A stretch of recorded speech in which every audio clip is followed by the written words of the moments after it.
아이들이 책을 읽긴 하는데요. 책의 내용을 얼마나 이해하고 있을까요? 해독은 되지만 독서는 되지 않는 아이들이 늘고 있습니다. 문해력이 중요하다고 하잖아요. 읽고 쓰는 능력이 정말 핵심 능력이라고 해요. 공부를 하면서도 그 능력만큼 중요한 게 없죠. 수학 문제에도요. 문제를 풀고 이해를 해야지 원하는 것을 구할 수 있습니다. 영어도 마찬가지고요. 핵심 메시지를 파악하지 못한다면 그 다음 단계로 나아갈 수는 없겠죠. 도대체 어떻게 하면 제대로 읽을 수 있을까요? 문해력을 높이는 책 읽기 방법에 대해서 이야기해 보겠습니다. 초3 문해력이 평생 공부 습관을 만든다라는 책을 참고로 해서 오늘은 문해력 높이는 독서 방법에 대해서 이야기 나눠볼게요.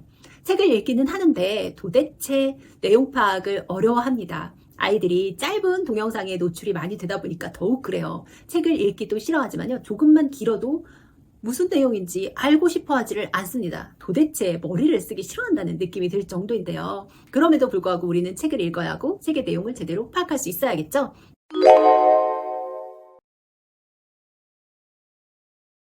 그러면 제대로 읽는 법을 가르쳐 주자고요.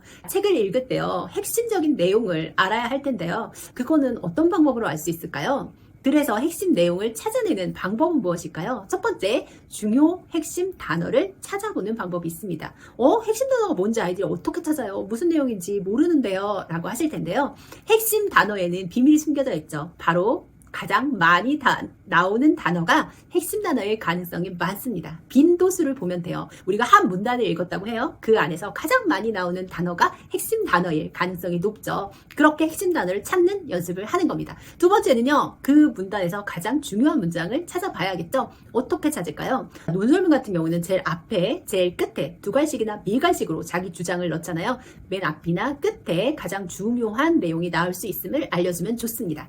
이렇게 내용 파악을 딱딱하게만 할 수는 없죠. 내가 글을 읽고 나서 가장 마음에 드는 문장을 찾는 것도 글을 잘 읽는 방법입니다. 이 문장 정말 좋다 라는 문장을 읽고 기억하는 거예요. 내가 이 문장을 읽고 나서 이 문장 정말 뭔가 느낌이 오는데? 나랑 통하는 것 같은데? 라는 문장 하나만 읽어도요. 독서를 잘 한 거라고 할 수 있습니다. 또한 모르는 단어, 어휘가 섞여 있는 것도 찾아면서 읽는 게 좋겠죠. 아이들이 실제적으로 단어의 뜻을 짐작은 하지만요. 정확하게 무슨 뜻인지는 설명을 못 해내는 경우가 많습니다. 하지만 중학교, 고등학교로 갈수록 어휘의 정확한 뜻을 알고 있는 게 중요하죠. 어떻게 모르는 어휘가 나왔을 때는 확실하게 그 어휘의 쓰임새를 알고 가야지 제대로 된 독서를 할 수 있습니다. 그 단어의 쓰임새라든지 바꿔서 사용할 수 있는 단어들을 공부해 보면서 독서의 질, 깊이가 깊어질 수 있으니까요. 마지막으로 자신이 가장 인상 깊었던 문장을 찾아보면서 그 내용을 정리하게 합니다. 조금 더 깊이 있고 의미 있는 독서를 하는 방법을 알게 되죠.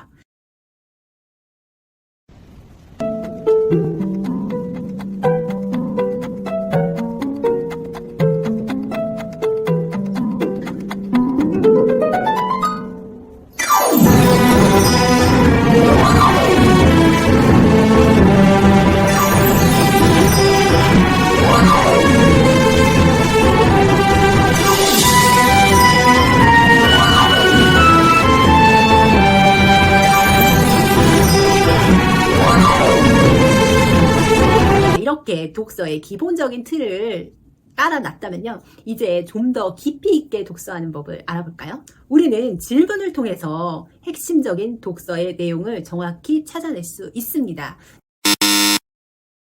어떤 질문을 하면 글을 읽고 나서 그 글을 한 번 더 내 것으로 정리하는 데 도움이 될까요? 첫 번째, 내용 질문이 있습니다. 글 내용에 답이 제시되어 있거나 바로 답이 나와 있지 않더라도 떠올릴 수 있는 내용들을 가지고 질문을 하는 겁니다. 글을 읽고 나서 누가 했던 거야? 언제 한 거야? 어디서 한 거야?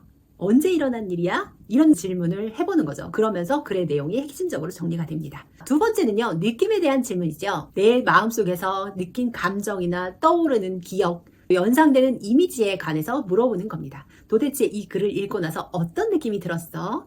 이것과 관련된 어떤 경험이나 기억이 있어? 이 이야기를 떠오르면서 어떤 이미지가 느껴지는 게 있었어? 라고 물어보는 거예요. 우리가 글을 읽는다는 것이 단편적으로 지식을 얻기 위해서만 독서를 하는 건 아니잖아요. 감동을 느끼는 부분도 굉장히 많은데요. 거기에서 자신의 느낌을 찾아가는 연습을 하는 겁니다. 느낌을 찾아가는 연습을 통해서 글을 조금 더 깊이 있게 느낄 수 있습니다. 세 번째는요, 자신이 판단한 생각에 대해서 물어보는 질문을 하는 겁니다. 그 읽은 부분이 옳다고 생각해? 거기 나온 내용에 대해서 어떻게 생각하는지 물어보는 질문입니다. 이거는요, 그 핵심 내용을 알아야지만 자기 생각과 연결해 볼 수 있는 질문이에요. 좀 수준이 높은 질문이라고 할 수 있을 텐데요. 아이가 그 내용에 대해서 정리가 돼야지만 답을 할 수 있는 질문입니다. 첫 번째, 내용 질문이나 느낌 질문은 조금 단편적인 질문인 것에 비해서 내 생각을 정리하고 나서 할 수 있는 생각 질문은 고차원적인 질문이라고 할 수 있죠. 아이가 어리거나 연습이 잘 안 된 경우에는 내용 질문이나 느낌 질문으로만 끝내주시고요. 아이가 이게 연습이 돼서 차차 내용에 대해서 정리가 되어진다 싶으면 생각 질문을 넣어주시는 것이 좋습니다. 이 생각 질문은 그냥 단편적인 질문 하나로만 끝내는 게 아니라요. 서로 대화를 주고받으면서 생각을 나눌 수 있는 토론으로까지 이어질 수 있겠죠. 가족끼리 서로 자신의 생각들을 나누면서 똑같은 책에 대해서 자신의 견해를 나누면서 생각을 키워나갈 수 있는 아주 좋은 대화거리입니다. 같은 책을 읽고 어떤 생각을 가지고 있는지 서로 논의를 해보는 시간을 통해서 서로 성장할 수 있습니다. 아이가 어떤 생각과 가치관을 가지고 있는지 점검하는 데 도움이 되거든요. 이런 생각 질문은 큰 아이들과도 함께 나눠보면 굉장히 재미있습니다. 같은 책을 읽고 생각을 나누는 이 과정을 자주 해보면 독서의 깊이가 깊어집니다. 마지막은요, 라면 질문입니다. 가정 질문인데요. 이 책을 읽고 나서 내가 이렇게 하고 싶다라는 그런 도전의식이 생겼는지에 대한 질문입니다. 나라면 이 책을 읽고 나서 이렇게 할 수 있을 것 같아. 나라면 이렇게 할 것 같아. 나라면 앞으로 어떻게 해볼 것 같아. 라는 굉장히 고차원적인 정신활동을 요구하는 질문이죠. 내가 생각을 말하고 느낌을 말하고 거기에 더해서 나는 이 책을 읽고 나서 나라면 이렇게 할 것 같아. 실천과 이어지도록 독서를 연결해주는 질문입니다. 아이들이 그렇게까지 이어가 나가기가 쉽지 않을 것 같은데요 라고 생각하실 텐데요. 아이들은 수준에 맞게끔 그 실천 질문을 이어나갈 수 있습니다. 내가 간단한 동화를 읽어서 거짓말하지 않는 아이를 만났다면요. 나라면 그런 상황에서 거짓말하지 않을 것 같아. 나라면 앞으로 거짓말을 줄일 것 같아. 라고 간단한 생각에서 부터 시작할 수 있거든요. 굉장히 어려운 책을 읽으면 그 어려운 책에서 자기 인생의 방향까지도 찾아나갈 수 있는 질문입니다. 어려운데 저렇게까지 우리 아이가 독서를 할 수 있을까? 독해를 해낼 수 있을까? 라고 의문을 갖지 마시고요. 책 수준에 따라서 그 질문의 난이도를 조절하시면서 질문을 만들어 주시면 좋습니다.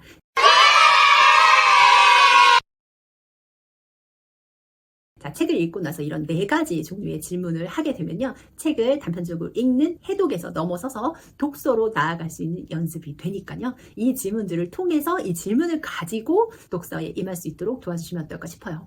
이 과정을 통해서 가족 간의 대화도 늘어나고 생각의 공유도 돼서요. 서로 성장할 수 있는 기회가 되니까요.